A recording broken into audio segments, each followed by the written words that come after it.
our foundations deck, there are 2 cards that go together, and they say this: what's one thing that if we added it to our daily routine would make the biggest positive difference in our relationship? And then the other one says, what's one habit that if you stopped would make the biggest positive difference in your life or in our relationship? Habits are so crucial for developing a life or becoming the person you want to be. For years, I had this quote in my piano studio. I taught piano for a long time. And I had this quote up there just to remind people of what diligent practice would bring to their life. Success is nothing more than a few simple disciplines practiced every day. This is by Jim Brown. And this is so true. If you want to become a piano player or a pianist, then you have to practice just a little bit. I'd rather students practice just 15 minutes a day than practice 4 hours the day of. Because I know that a little bit of practice every single day is going to make you a pianist or a piano player. And so, but this can apply to every single aspect of your life. So, do you want to be 37 times better at something in just 1 year? Here's how. All you have to do is get 1% better at it every single day. And if you do that, in 365 days, you'll actually be 37 times better at that thing than you are today. And like Adam said, that could apply to learning an instrument, learning a language. Right. It can apply to a certain job, or just maybe a habit that you want to put in place for your exercise. And this comes from the book Atomic Habits. This is one of Adam's favorite books, and it's quickly becoming one of my favorite books too. James Clear wrote this book, and the idea behind the book is that just like an atom, it's the smallest particle ever, right? But it can have huge impact, especially when you put a bunch of them together. But if you have one tiny little habit, it can explode into a beautiful change in your life. What's difficult about habits is that they are lagging indicators, meaning that when I put a habit into place, it takes a long time for you to start seeing the benefits. It's like planting a tree. You won't see the benefits of planting that tree for years to come. It's like planting a bamboo, right? Bamboo put their root system in, and they start growing, and they grow this huge root system before you ever start seeing the shoot. But when the shoot comes through the ground, it goes really fast because it has that developed root system. And this is like us in our life. If we get our root system down, or we get these daily habits established, it's only a matter of time. You know, it's the law of sowing and reaping. It's only a matter of time before you start seeing those fruits develop in your life. So if you want a better prayer walk, if you want to be more knowledge about the Bible, if you want to be more fit, if you want to run a marathon, if you just fill in the blanks, whatever that thing you want to do is, if you put a habit in place, then that is the key to unlocking the success, or the success of that goal or that outcome that you want. But know that it's going to take you a while to start seeing the fruit. So applying this to a marriage, people say we want fast change, and they want to, put a habit into place and just see the change right away. You might see certain changes right away, but the big picture, it's not going to shift that quickly. There's the metaphor of turning a cruise ship. The longer you've been married, the bigger the ship you have, and therefore the longer it's going to take to turn it. But eventually you can turn it, and it will make a big impact because you have a big ship. But keep in mind that the bigger the ship, the more time and intention it's going to take to turn that ship. It's wise to keep in mind going into counseling that you're not going to fix your problems in 1 session or 2 sessions. Right. Maybe it'll take an extended amount of time. Like Chris has said, the longer you've been married, the bigger the cruise ship. You will have a big impact. You will affect a lot of lives around you. It might take a little bit of time to learn the new ways of acting, forming new habits, new tools. But that journey that you're on will be just so much more enjoyable with a cruise ship that's going in the right direction. Right. You know, people sometimes get discouraged by how long it's going to take, and so they just decide to not aim, to not have a goal, and not grow. Zig Ziglar said, if you aim at nothing, you'll hit it every time. Right, and people wait for this amazing rush of motivation, like, oh, if I could just get motivated. Mm-hmm. But a lot of time, actually, science is showing that more times than not, we have to act ourselves into motivation. Mm-hmm. Psychologist Dr. Jerome Bruner said this, that you're more likely to act yourself into feeling than feeling yourself into action. And it's so true with habits. If we could just get into motion, we'll start feeling it as we go. It's kind of like in our worship. Sometimes we aren't feeling it, right? But if we just lift our hands, it's a sign of surrender. We're acting ourselves into that worship. Then we're going to start feeling it, and we start connecting with the Lord. Mm-hmm. And then the same is true sometimes in forming a new habit. You may not feel it, but you can act yourself into feeling much easier than you can feel yourself into action. All right, so if you're having a hard time starting a new habit, maybe it's not the habit or your motivation or whatever. So maybe we need to look at your system, the way you're putting this habit into place, and that could really help you put this habit rock solid into your day. You think about, every Olympian wants the gold medal. Mm-hmm. They want the outcome. They want that outcome. Every entrepreneur wants success. Right. That's they want the money. Outcome, the money. Yeah, the outcome. But they have to put a system in place in order to get there. Mm-hmm. And so it's not them that's the problem. It's just that the person who actually gets the gold medal or the entrepreneur who is successful, they have the system in place. Right. We have to look at the process. And really, the process is what determines the gold medal. Mm-hmm. So everyone has this idea they want to be rich or they want to have whatever. But it's our systems a lot of times. I think in the book he says that we don't rise to the level of our goals, but we fall to the level of our systems. And so looking at our process, looking at our systems is really what's going to create that progress that we want to see in our life. So you can think about outcomes as being what you get, processes are about what you do, and identity is about what you believe. Right. And a lot of people don't even think about identity change. Mm-hmm. They just think, okay, I want this outcome. I want to look thin.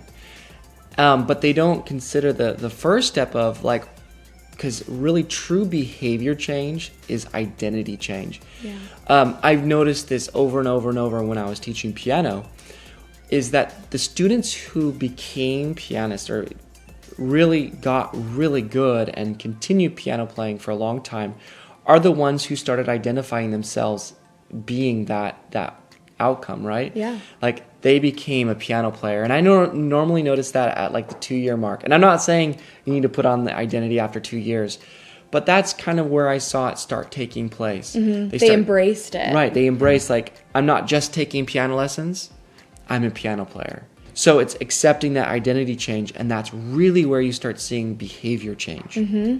So your identity is informed by evidence. It's informed through your action. Mm-hmm. If you say, I'm a runner, and it's snowing outside and you're running, then that's evidence that you're a runner. Right? But it's not just going to happen in one run. Mm-hmm. Someone who runs once in the whole entire year is not going to call themselves a runner.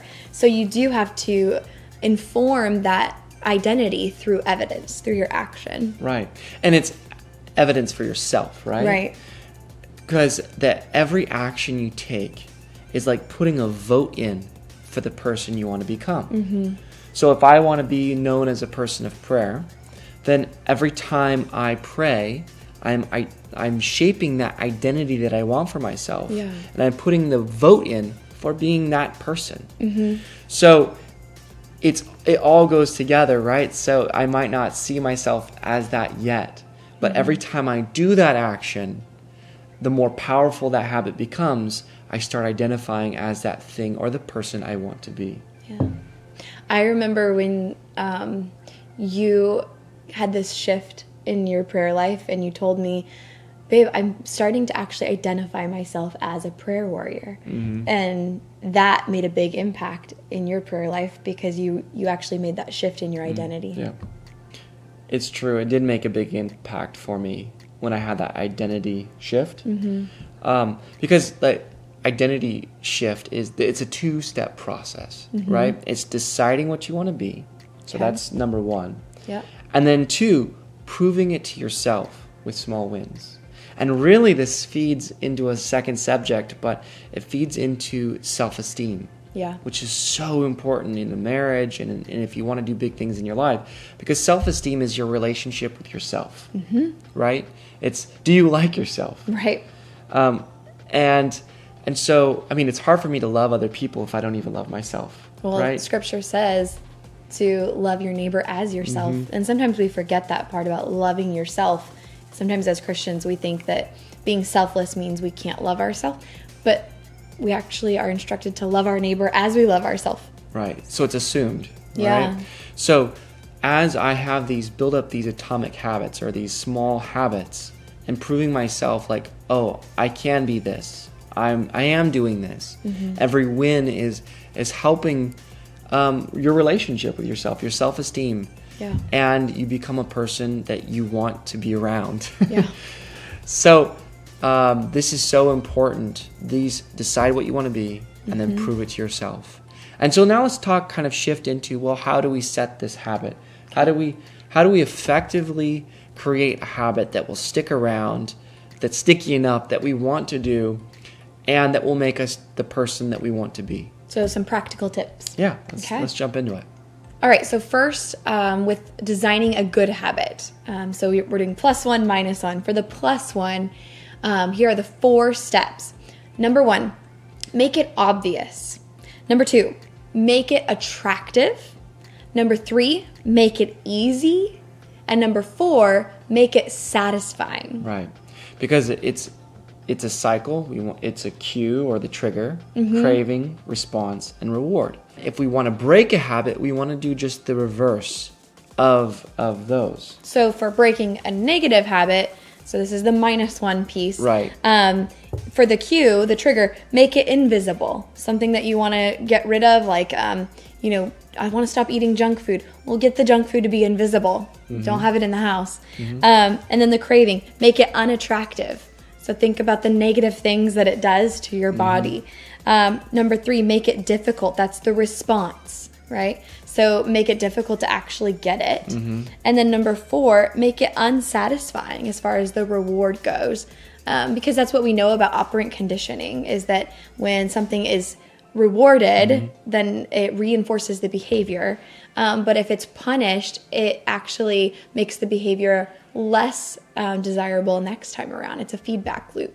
Okay, so to become more aware of your habits, we've created a habit card for you, and you can download it. It's a free PDF in our gifts and goodies part of our website, or if you're watching this video on the first day that we've posted it, then we'll have it as a swipe up in our story.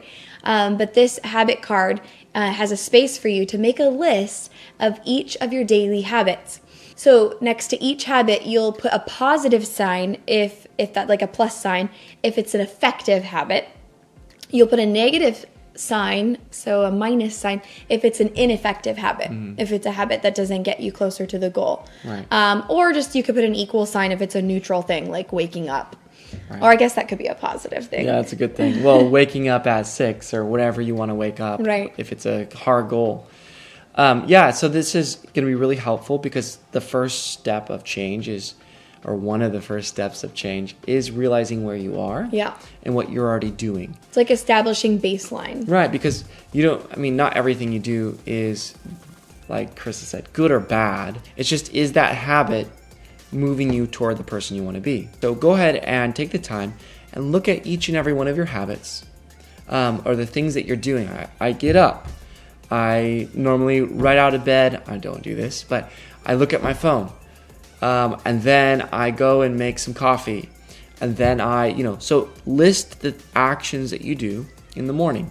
And then decide next to each of those if it's effective or ineffective. Right. So, checking your phone, that one's probably going to have a negative sign next to it if it's in the sequence of things, if it's like right after you get up. But if it's like later on in the day, it could actually have a plus sign next to it if it has to do with furthering you toward that goal of, communicating with that family member across the country. So here's a question to ask. Does this behavior move me closer to the person I want to be? Yeah. That will kind of be that filter.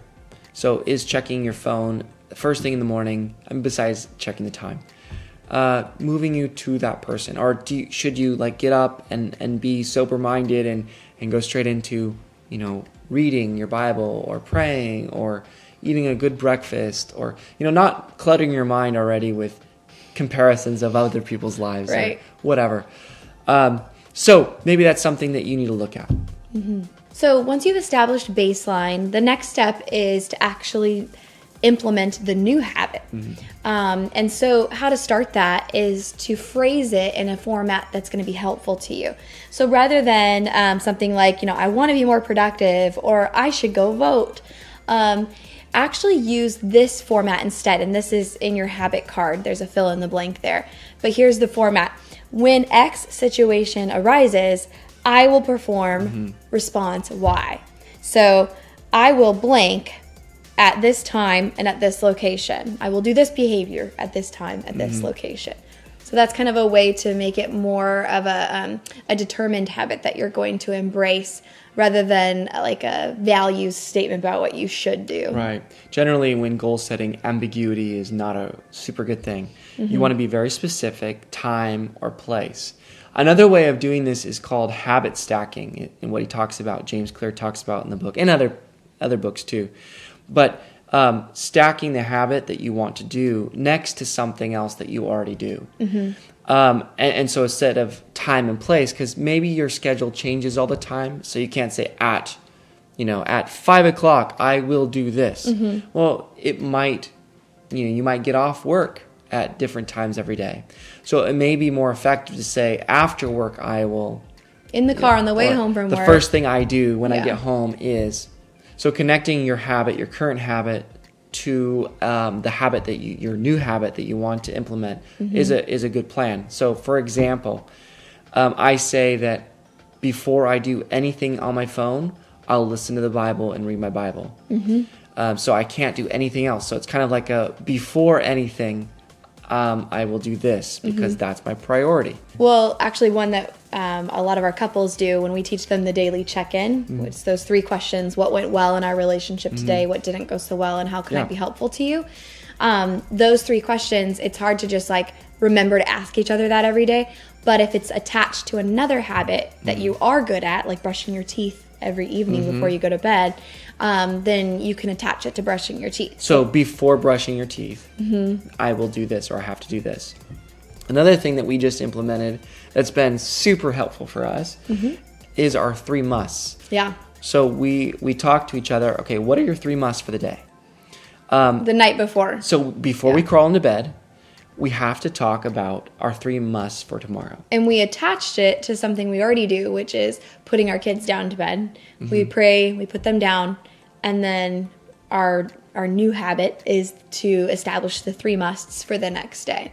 And then we're finding ourselves the last couple of days going, that's a must for tomorrow for sure. Remind me to put that on my must for tomorrow. Then we put it on our calendar. Because sometimes we just get caught in the minutia of life and we forget to do the most important things. Yeah. We're returning emails or DMs or shooting videos or editing videos, and sometimes other things that are very important slip through the cracks, even though we're doing other important things. Yeah. So it's just prioritizing. Okay, so back to the 4 steps that we were talking about earlier. We have implementing a positive habit and then trying to reduce or remove a negative habit through those 4 steps. The first one is the cue or the trigger, and that's all about curating the environment for success. Right. So if you want to be more productive, maybe clear off your desk. Start with a clean desk. If you want to spend less time on your phone, don't have your phone right next to you the whole time. Maybe put it on a charger in the other room. So it's curating, like Chris has said, the environment. That's a really good idea to start doing. Another way of making it obvious, so remember how we said for prayer, we put our the flower vase to the side of our island in order to remind us that we're not, our day isn't centered until we pray, and then we move it back to the center of the island. If you don't have an island, how else could you make something obvious to remind you to pray?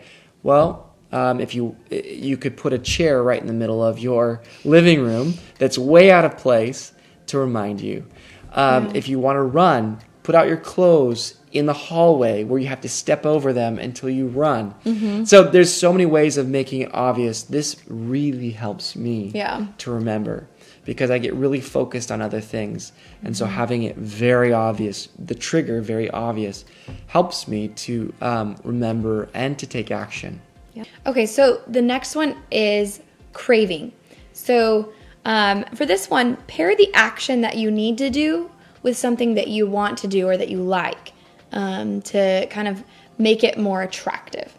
So for instance, if a habit that you have is like, we want to eat at home more often, then maybe something that you really like about home is that you can put on the music that you want to put on, as opposed to being in a restaurant. And so, if we're going to cook at home, let's theme our dinner and put on some salsa music while we're making Mexican food. That makes it exciting and attractive to implement that habit of cooking at home more often. Right. So it's like rewarding yourself for, or pairing something good. It's working with dopamine. Right? Because dopamine is the looking forward to something. So if we can cause that looking forward to doing the habit, then you're so much more likely to engage in it. And it's funny because dopamine works like with your anticipation of it. So for instance, you could probably remember like super looking forward to Christmas, and it's almost like a letdown Christmas Day because it's over. And so all your focus has been like, oh, it's coming. It's almost as exciting and satisfying as knowing that I'm at Christmas Day right now. So it's controlling that. Can you look forward to it? Can you set rewards up for yourself that if I do this, then I will, I'll feel this way. The cause of habits is actually the prediction of how you'll feel afterward, right? So why do we mindlessly pull out our phone? Well, we do that because we're predicting that we'll feel a certain way when we look at it. Like, I will be entertained. Well, and studies do show you get a dopamine rush when you pull up a phone and you see likes or comments. That's your brain actually gets a dopamine rush. Right. So why do you pull out your phone and look? If you just posted something, you're anticipating pulling out your phone and seeing who liked your photo. That's working with dopamine. So if you could put a system of, I'm looking forward to this because of this, this is really going to help. Also, like reframing things. If you think that, I hate public speaking because I get nervous. Well, if in the moment, I'm feeling nervous, and then you get more nervous because you think you're feeling nervous. Instead of looking at nervousness, say, oh, that's not nervousness. That's just excitement. Reframing that in a way that's more positive, looking at the positive attributes of the thing rather than the negative, will help you anticipate it more. All right, so step 3, and this one's actually my favorite one out of the 4, and that's make it easy. I think it's my favorite because I tend to make it so difficult and layered, and really that's what Atomic Habits is all about.